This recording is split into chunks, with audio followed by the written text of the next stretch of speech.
ธอว่ายน้ำออกมาสิหญิงว่ายน้ำออกมามันสุดโน่นเลยนะสุด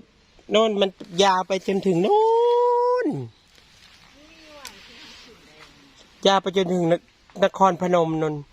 ลงน้ำโขงเธอให้ฉันโทรตามเจ้าหน้าที่ไหมเธอจะมายังไงจ๊ะ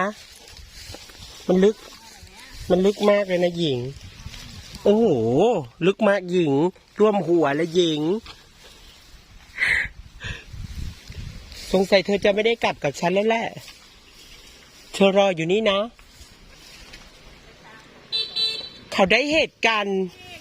จอดรถเดี๋ยวนี้เอามาให้อาจารย์แม่ตรวจสอบก่อนสิหมอยแล้วเรายิ้มฉันเดียวพอฉันก็ได้ยีหมอนแล้วเรายิ้มเหมือนกันเธอ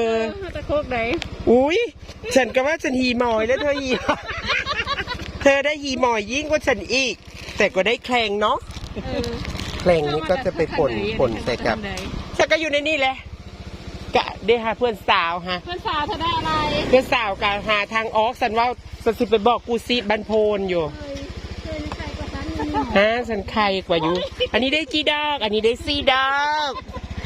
4 ดอกอันนี้ของสต่อยนะคะสรุปสต่อยใครกว่านะคะฉันได้ยินอัน